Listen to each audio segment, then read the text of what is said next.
Welcome to the Cup of Nurses podcast. Welcome, guys, to the Cup of Nurses podcast with your hosts, Matt Solarchik and Peter Findero. This is a podcast where we tackle hot nursing topics and current health news one conversation at a time. Yes, we do, Matthew. How you doing today? Episode 26, PD. I'm doing good. It's getting warmer outside. It was cold yesterday. Was it cold yesterday? Yeah, it was pretty chilly yesterday. It's getting colder, guys. It kind of sucks. I hate winter, but I'll appreciate it for what it does. Do you know when the first day of fall is? No.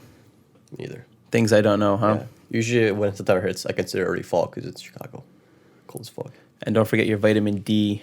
Take that supplement, guys, especially if you work night shift and it gets depleted if you don't, stay on the sunny side of where you live. But thank you guys for joining us today. Whoever subscribes and follows us, thank you. Keep on doing that. Keep on giving us those 5 stars and subscribing. Yep, thank you, guys. So on today's episode, we're going to talk about meal prepping. Yes, it is possible to eat healthy as a nurse, no matter what shift you're doing. And we're also going to talk about something called sleep shift disorder. That probably me and you both have. Probably. So the shift work disorder, it's basically you have something called the circadian rhythm, and it's something that's in the background that's always happening, and it releases specific chemicals that kind of gives us different phases of being alert and then being sleepy. Usually those phases, when I experience them, they happen like at 2 a.m. till 4, and then sometimes I don't think they happen after lunch, but those people sometimes that like have that noon meal, right? They kind of crash a little bit too from like 1 p.m. to like 3 p.m. Yeah, so our circadian rhythm is like a 24-hour biological clock that our basically body works under. So it's usually referred to as like your sleep-wake cycle. And like Matt said, that's why you feel kind of tired after lunch between 1 and 3 and then between 2 and 4 in the morning. It's actually works in a part of the hypothalamus. That's what controls your circadian rhythm. And a lot of times, or actually all the time, it's based on sunlight.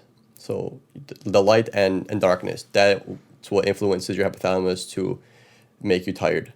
And specifically, the lack of light basically makes your hypothalamus react in such a way where your body creates melatonin.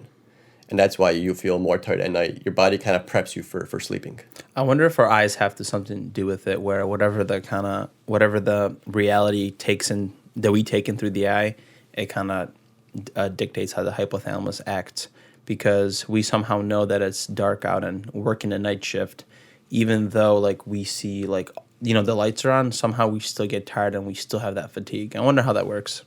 Well, the work is such a way because as human beings, we are programmed to be active during the day, so that's kind of already embedded in our genes. And you're completely correct in saying that our eyes have something to do with it because they're the ones that sense lightness and darkness.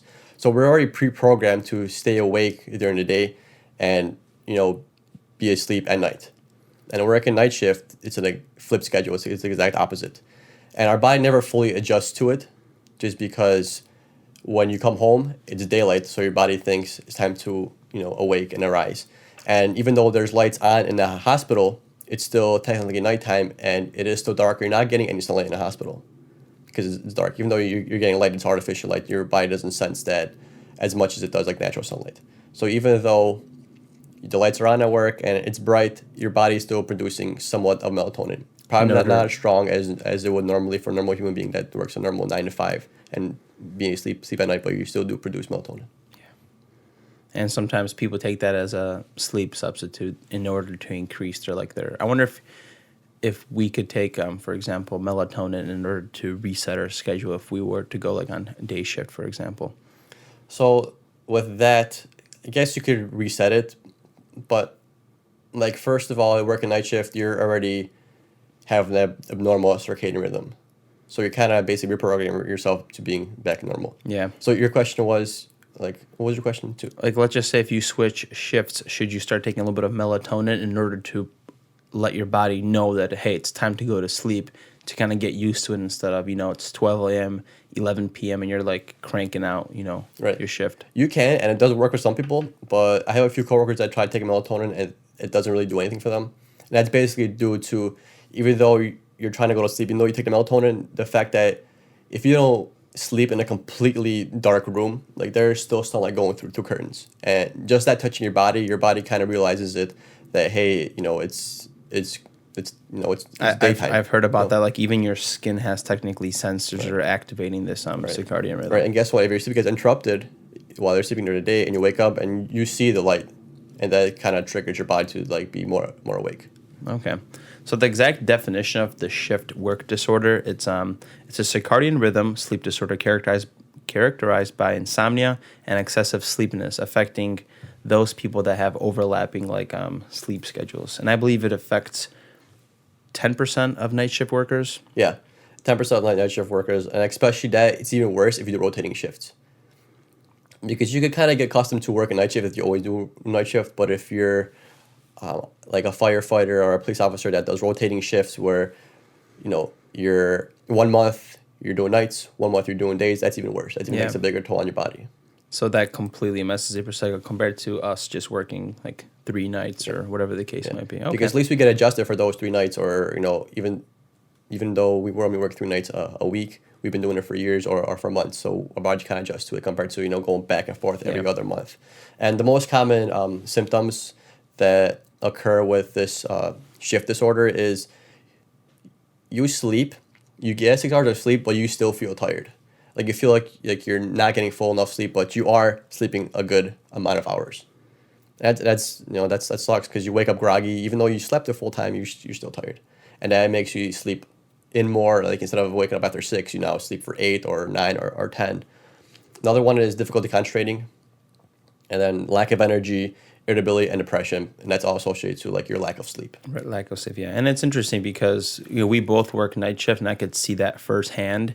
And I understand why people struggle with getting a routine or why they feel unhealthy, because working night shift takes a toll. Like it's studied that working and having this lifestyle of the opposite sleep schedules, it changes your metabolism, right? I think night shift workers are more prone to have increased triglycerides level compared to day workers. And it just causes a lot of metabolic problems on top of probably snacking wrong during your shift and all that. Yeah, it's true. People that do night shift or rotating shift, they're more prone to certain type of cancers, more prone to cardiac disease, and a lot of digestive issues also are being developed, like peptic ulcers, gastric ulcers, things like that, like irritable bowel, things that develop because your body is out of whack. And so for some of us, it's easier to adapt to it than others. So if you're having issues with sleeping when you're off work, you're having digestive issues, and even if you're more prone to cancer, let's say you have a long history of cancer, you probably should maybe transition to doing day shift more than night shift, because we don't want to do anything that will increase our chances of getting cancer or any kind of disease if that runs in our family. Yeah. Yeah. Performance, guys. So this is one of the side effects, or we can say problems with this disorder. And a lot of people that work, flipping or opposite schedules, their performance is decreased because you collect this like sleep debt basically over time. And I get that too sometimes, where you go to sleep and you're like, okay, well, today's this day I'm off and I want to get up early. And sometimes I'll sacrifice that sleep because I don't want to sleep to 4 p.m. or 3 p.m.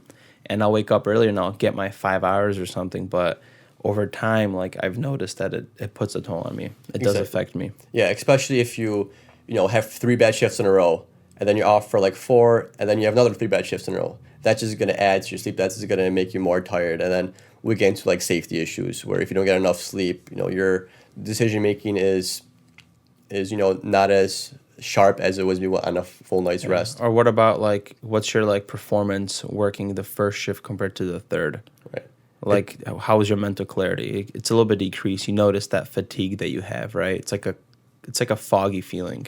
Yeah, exactly. And then especially it's very scary if you think about it, just because if people are building up this sleep debt and you're tired and it's messing with your mind, it's messing with your performance, you can't think of a solution, your reaction time is slowed, your productivity is slowed. We're working with human beings, and that kind of ends up falling back on the patients. Yeah, and that leads to safety, right, where it's tested that having this sleep disorder, right, this work shift disorder, you tend to have slower reaction time and it affects your decision making. And then we go into patient safety, right? I wonder if we could see a study if there's increased med errors between night or day shift. I'm sure night shift might be more prone to med errors and things like that. Exactly. And then you throw into usually night shift as having the newer nurses start off on night shift, and then physicians, not as much physicians are there, so you have less support throw in all that into the mix, and yeah, I'm sure there's higher prevalence of falls, but falls could be attributed just to being Right. the patient and things like that. But I'm sure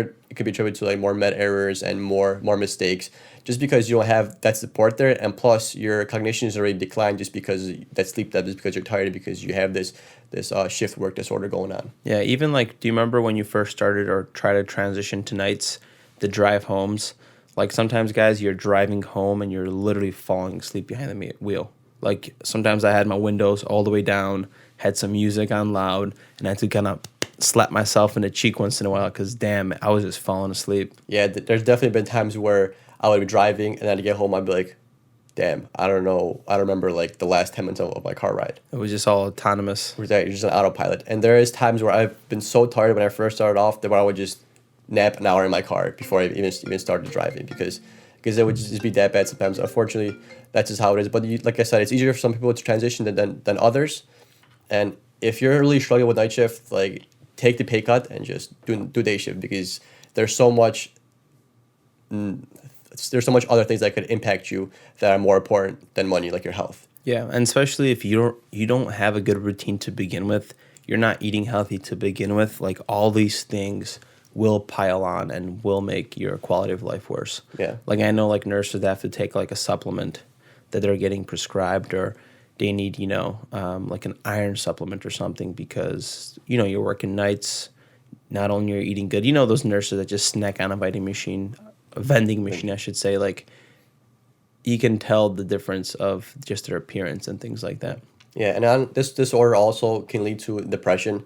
Just the fact you're building up sleep debt, you're always, you're very irritable, you're always tired, you seem to be less productive.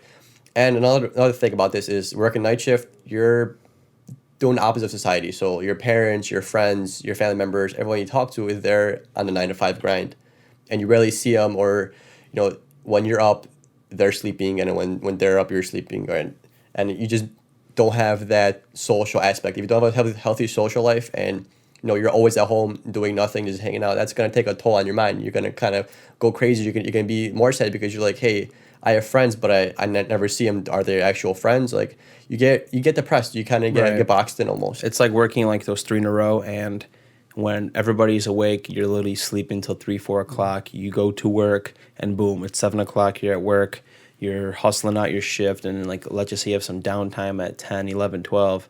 People are going to bed, and you're scrolling through your news feed or whatever it might be. You're catching up with somebody, they're going to bed already. So you do feel like you're disconnected from like society sometimes. Yeah, exactly. So this is an actual disorder that you get diagnosed with. So if you feel like you're having issues, coping or issues with sleep, having some insomnia, you should definitely see like a doctor and talk to somebody about this. Debunked. We're good, guys. So sleep shift disorder, real thing. If you guys are struggling on nights, you guys might want to go to day shift, change your job. Your quality of life is going to increase significantly. And it's definitely something I've thought about myself. Yeah, quality over the quantity of money. Your health comes first. What's the extra few bucks, right?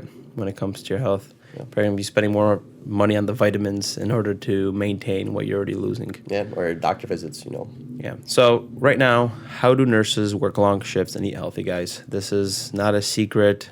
It's not going to be going to vending machines. It's going to be meal prepping. And this episode, we're going to kind of cover how to meal prep, what to do, the food groups, and just how to space out your time and increase your productivity with meal prepping. Yeah, I actually enjoy meal prepping a lot.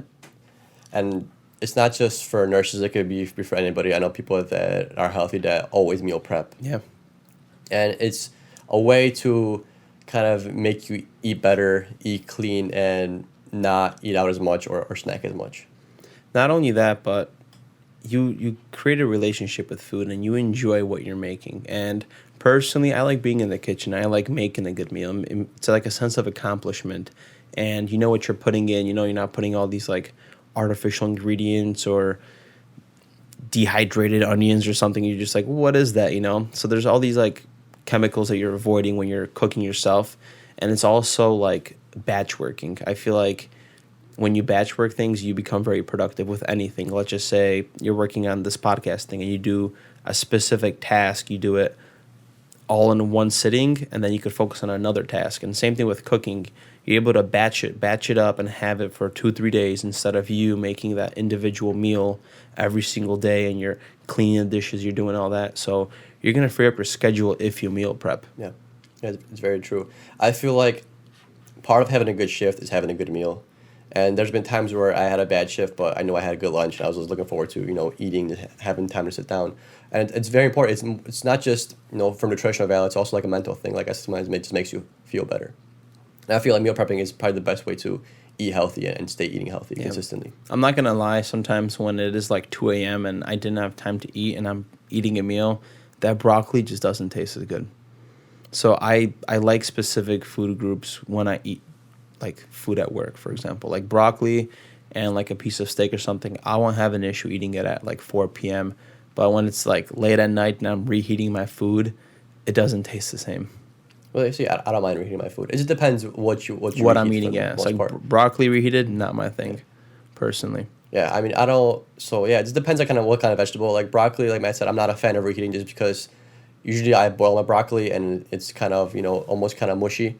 And then reheating it kind of makes it even more mushier. But like carrots, peppers, I don't really mind reheating. To me, like they taste fine. Mm-hmm. So you kind of just gotta find what you like and work with that. And a lot of people they say they struggle with this and they struggle with eating healthy. They struggle with going to the gym. Well, one of those things that are going to really help you with like getting some discipline and getting more confidence at doing different things is meal prepping. Like you're going to have a structure that you'll stick to. And just like, if you do something consistently, that neuroplasticity, it's going to create a habit, right? Yes. So the more you do this, guys, the easier it's going to become, and you'll see that you'll enjoy to like it. Yeah. Yeah. So the 3 main benefits that we found out, or that we could say meal prepping does, is first of all, it saves time. It makes it easier to control your food, and it also makes you get a good visual about portion control. So it saves time, like Matt said, it's batch work. So instead of cooking every day, you're now cooking maybe every 3 days, every 4 days, and you're usually cooking for 2 or 3 hours at a time. So instead of cooking like an hour every day, you're basically cooking for that day one, or not day one, but the third day or fourth day, for that 3 or 4 hour period instead of cooking every day for like an hour and a half. Yeah, and because sometimes you're like meal prepping, sometimes you just go hard in the paint, man. Mm-hmm. Like I'll make like 2-3 different dishes sometimes. Like I'm gonna prepare the blueberries, strawberries. While I'm doing that, I'm gonna make like some salad dishes just to have. Sometimes I'll have a bowl of salad in the fridge, and I'll just like take some more, or I'm make a meal with it, add the dressing on the side, you're good to go. And while I'm doing that, you got the potatoes cooking, the meat, whatever the case might be. So it becomes very fun because you're getting fully immersed in this because hey, it's meal prep time. Yeah, type of thing. You're right. It's fun, especially if you like cooking.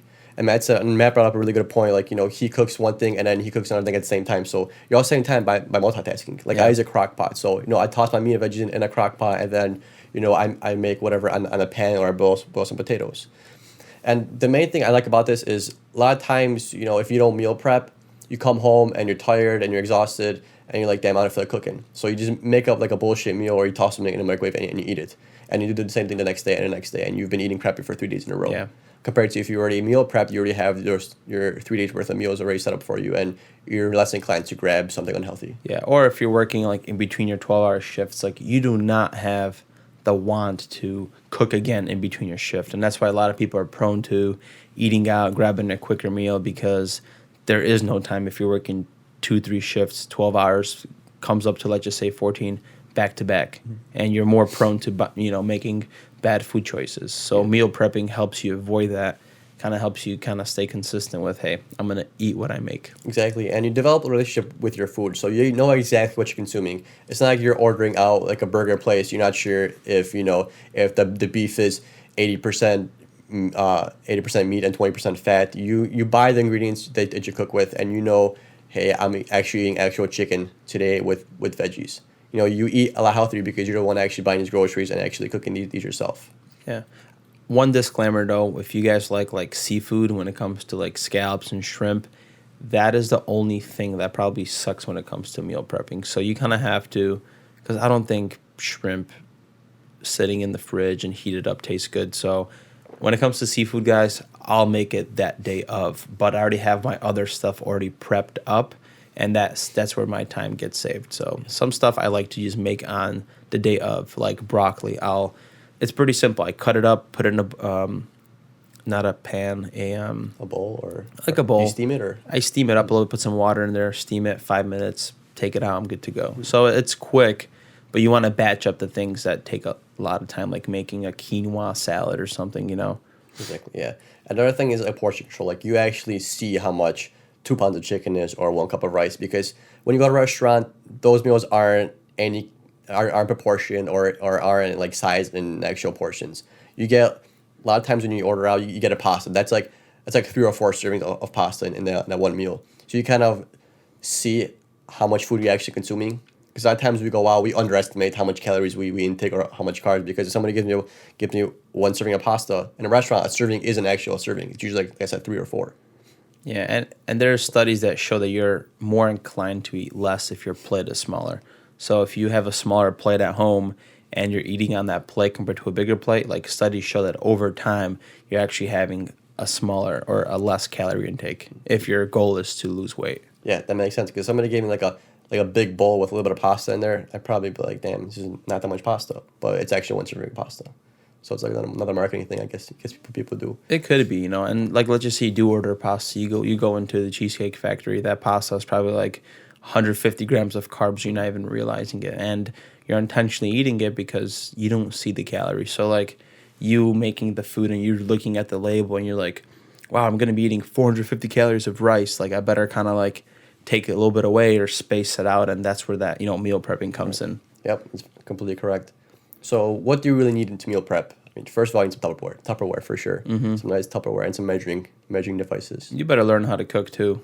Yeah, well, yeah, you can learn how to cook, but you got YouTube, Google. You can look up a recipe. You can literally type in, chicken with carrots and celery, and it'll pop up like 4 different recipes on how to make chicken with carrots and celery. So, and I do that too sometimes. I'm like, how long to bake a sweet potato for?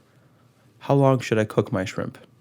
Yeah, and it's on there, and then you kind of learn. Like we didn't go to culinary art school where you know how to cook everything. Yeah. Sometimes you buy like a random type of beef they never heard of, like some kind of loin or tenderloin or something. It's a beef, and you don't know how to cook it, so you just pop it in the crock pot or somewhere, and you Google it how to make it in the crock pot or how to make it in a pan, and it tells you how to cook it. I think people don't want that effort. That's the problem. A lot of people don't want to do the work of going on Google and looking up what this is, and right, it's the effort part. Right, they don't, but the effort, you give a lot less effort if you're meal prepping, because you only got to give the effort once every 3 or 4 days instead of giving that effort every day, which takes a toll, and sometimes you just don't feel like cooking at all. And I would definitely like go on, like, let's just say Pinterest. There's also another app called Tasty, and start looking up recipes. Look at your like cleaner food choices, and when you start finding the recipes, you learn like how to like batch up your grocery shopping too, and like find out everything you need, and you'll make the food. Right. Yeah. Do your shopping and your cooking on it in the same day. That, like 4 or 5 hours of that day should just be devoted to meal prepping and shopping, and that food should last you 3 to 4 days. It should. And personally, my opinion, guys, I like to meal prep maybe up to 3 days max. I like to switch things up. I feel like if I was eating the same food personally for 4 days straight, I would get bored of it. So 2-3 days, and 3 days the absolute max of something I'll eat like consistently. Oh, for sure, definitely. And I like to switch up my meat. So if I had chicken for the first 3 days, I'm gonna make beef for the next week, because sometimes you just get bored of chicken, sometimes you just get bored of beef. So it's good to switch around like that as well. Mm-hmm. And I've noticed me eating this anti-inflammatory diet, I had the same issue of not knowing what to eat. I was hungry because of my lack of decision. I'm like, well, what can I eat with this? Or, oh, this is a salmon, but I don't like to eat it with, I'm trying to... Onions. Potato salad or something. And I'm just like, So it's like troubleshooting and figuring out a routine. A lot of people don't know is I felt like cheese and all this dairy stuff is putting a toll on my like digestive system. So I cut it down. I'll have an egg maybe like once or twice a week. Cheese, I tried to eliminate and did have pizza 2 days ago. Mm-hmm. But I feel significantly better. Mentally wise, I'm not sure yet. I should probably get a food test done to see if I'm like lactose intolerant. A food test? Oh. Like a food allergy test. Would I check your blood or a stool one? Probably the blood one, because I feel like sometimes if I'm eating something like, let's just say I'm eating like dairy, like I'll have like a random allergy attack, and I'm like my eyes are itchy and like my nose, and I'm just like, what is this from? Like I only have usually seasonal allergies in like April to like June, so there's something up. And I've troubleshooted and think that it might be the dairy that's the issue. That's very possible. I know I got checked for all my allergies when I was like 8 years old, and I got like 3 pages worth of things that I'm allergic to. But that was when I was 8. So that was what, almost like 3 pages? yeah, like literally like 3 pages of what I'm like sensitive to. Like, but it was like for everything. Like it was like animals and food. So it said I'm like partially just like dogs and like certain animals and this kind of food. But that was when I was 8, and that was like what 16 years ago. And my parents have a dog, and I've never had any allergic reaction to any kind of dogs in my life. So it's probably wasn't that accurate back then. So I'm sure they have better testing. Yeah, things maybe now. you're just super inflamed. Maybe I have no idea, but literally 3 pages. I was like, like one of them was cows, but I went to Poland a bunch of times. I had no issue going into the barn or anything like that. It was just I feel like it was maybe too sensitive. You could say the testing. If it's too sensitive, it's obviously going to give you false positives. I haven't personally got one, but that's something I'm going to be looking into. So snacks, guys, that's another meal prep thing, and I think snacks is more of buying like granola bars and things like that. I've tried to steer away from that because of like the carb intake. So what kind of snacks do you like eating? Yeah, usually my carbs usually come from like the snacks. Like I don't eat too much bread, but my carbs are usually come from my granola bars. And I make sure they're high in fiber and high in protein. A lot of people say if you want to lose weight, cut off your snacking, but there's times where you're at work and you eat your lunch and you don't feel full yet. So that's when it's good to have a snack. You just gotta snack smart. Obviously, if you're gonna have your meal at work and then you're gonna go to vending machine and get 2 bags of chips, that's probably not the way. You're better off overpacking for lunch because you can always bring it home. You're better off to throw like an extra fruit in there or an extra granola bar or something like that, because sometimes we just don't feel full with the food we eat. Even though we had the same food yesterday and we're completely fine, but today our calorie expenditure is a little bit higher, so it doesn't fill me up as much. Yeah, I like doing that. Personally, oatmeal with fruits is a really cool snack. I don't like doing the quick instant oat stuff. I like cooking on my all whole oats with like almond milk. I'll put in blueberries or strawberries, add almonds. I bought some hemp seeds in Trader Joe's. That's really cool. And I'll do some blue agave. And I'll heat that up at work let's just say as my treat. That's my dessert. Yeah. And it tastes awesome, sweet, and I kind of curb that sweet tooth, and I kind of continue my night. Yeah, there you go. Yeah, a lot of times people, when they start eating healthy, they start to bring down their portions, or they're not sure what to eat. So this is a good way of still staying full by snacking. Like Matt said, he likes to do the oatmeal. What I like to do is I like to make Greek yogurt with some peanut butter and like mix it up to like almost like a kind of like a paste, and I just put like fruits in there and I just eat it like that with some not oats but granola on top, and that tastes pretty good. Never change. Still like peanut butter. Yeah, peanut butter's my thing, man. Actually, I've been doing a lot of almond butter lately too. I'm not gonna lie, I've been throwing some Nutella in there too. I'm not gonna lie. Almond butter. Yeah, it actually tastes almost better than peanut butter. I'm gonna say certain days I'm craving some almond butter. Almond with the Nutella. It's a better taste, you're saying? No, just almond butter by itself. Okay. But I've been cheating lately because Nutella was on sale at Shop and Save. It was $5 for the big jar, and I'm not gonna say no. It's a good deal. You know what I'm saying? So what I've been doing is I've been cheating. I've been doing a little bit of Greek yogurt with peanut butter with a little bit of Nutella too. Okay. It tastes good.